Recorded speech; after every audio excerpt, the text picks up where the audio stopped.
I'm Dan Ackerman, and we are here taking a very first look at the latest version of Apple's 13-inch MacBook Air.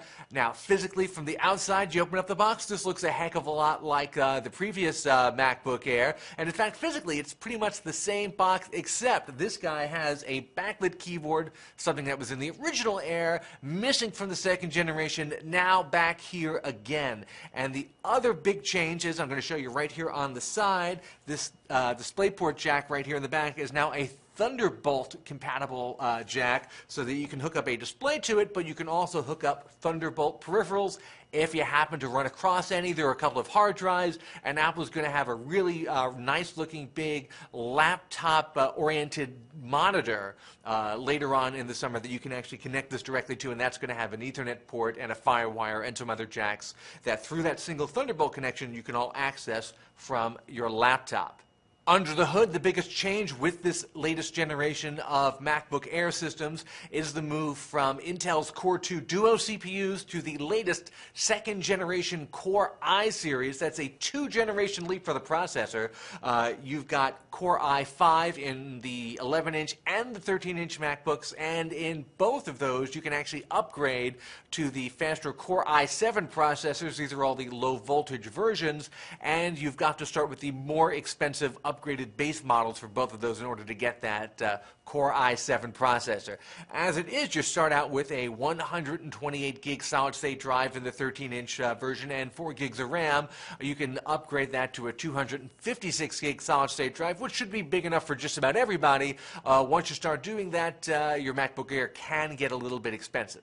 We've still got the same 16 by 10 display. They haven't moved to 16 by 9 yet on the 13-inch models. The big, gigantic multi-track touchpad is the same. They have, however, added for the OS X Lion operating system upgrade that comes with this a bunch of new gestures that took us a little while to get used to, but a bunch of them are actually pretty useful, and you're going to have to train yourself to use those instead of some of the previous versions of these multi-touch gestures. So here's a quick peek at some of the new gestures you're going to have to get used to in order to use a new MacBook Air, or really any Mac laptop that has the OS X Lion operating system upgrade. The 2-finger scroll still works really great going up and down web pages. Now, in order to move a window around, you used to double tap here and move it, much like you would on a Windows PC. Now you just take 3 fingers, and then you can move your windows around very easily just like that. The 4-finger gesture still gives you a big overview. They call this a mission control view now, and it shows you all the different apps you have open and lets you set up alternative desktops. The biggest change for me was getting back to your desktop. You take your thumb and 3 fingers, and then you pinch out from there, and that exposes your desktop. You reverse that to go back the other way, and you do that reverse again, and that takes you to what they call the launch pad, which looks very much like your iOS, your iPad, or iPhone collection of apps, and these are all the apps that either come pre-installed or you get through the Apple App Store. And then you just pinch the other way to get back to your regular desktop. So following the traditional Apple upgrade cycle, what they've done is they've kept the prices the same, $12.99 and $15.99 for the 2 different base models of the 13-inch MacBook Air, while upgrading the components inside, most notably, of course, that Core i5 processor and the Thunderbolt port. I'm Dan Ackerman, and that is Apple's new 13-inch MacBook Air.